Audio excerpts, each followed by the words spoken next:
If the court concludes that the individual mandate is unconstitutional, that the other provisions are not severable, then it will have no reason to address the additional remaining question of whether some of the provisions, some of the Medicaid expansion provisions of the Affordable Care Act bring about an unconstitutional form of coercion on the states. There is a very credible argument that says that Congress cannot take an enormous sum of money and say we are going to make this sum of money available to the states, as it does, for instance, with the Medicaid program, and tell the states, you may have this, it is a free gift of sorts, but if you're going to take this money that we've already taxed from your citizens, then you have to run all programs related to this funding source in the manner that Congress deems appropriate. Justice Alito asked a question at oral argument at the coercion session of the oral argument dealing with this coercion issue. He asked a hypothetical question of the government's lawyer, saying, suppose that Congress decided that we as a country could do better in the field of education.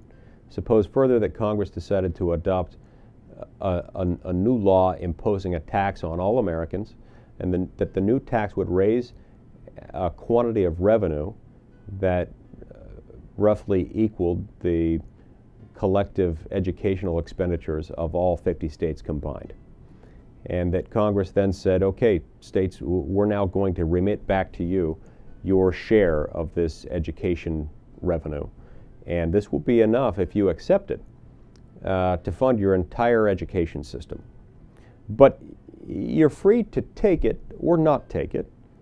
If, however, you choose to take it, then you have to run your education system in the manner that we deem appropriate, which means that we, Congress, will be able to decide issues like teacher tenure, curriculum, what textbooks you're going to use, school calendar, and anything else that Congress might decide. His question, which he asked of the government's lawyer, was, would that amount to coercion, an unacceptable, unconstitutional form of coercion by Congress against the states? Because after all, Congress would be telling the states, your citizens will be taxed. They'll be paying for this regardless of whether they actually get the benefits from it. Doesn't that amount to too much coercion of the state governments? And I was quite shocked that the government lawyer's answer to that was no, that would not amount to coercion. If that's not coercion, I'm not sure what is. If that's not coercion, that suggests almost that the Supreme Court's coercion rule is dead letter, that it doesn't mean anything. And so I would be surprised if at the end of the day the Supreme Court did not consider something like that to be unduly, unconstitutionally coercive. And if that is, as I suspect it would be, unduly and unconstitutionally coercive, then I think a strong argument can be made that the Medicaid expansion provisions of this law could well also amount to coercion. But I'm not sure whether the court will reach that, because it won't reach that if in fact it concludes that the mandate is unconstitutional and it concludes that the mandate can't be severed from the rest of the statute.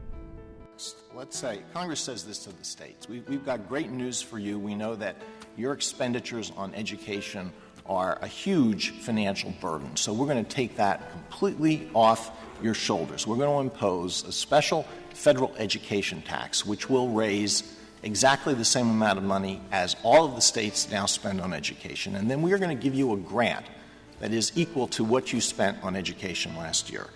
Now, this is a great offer, and we think you'll take it.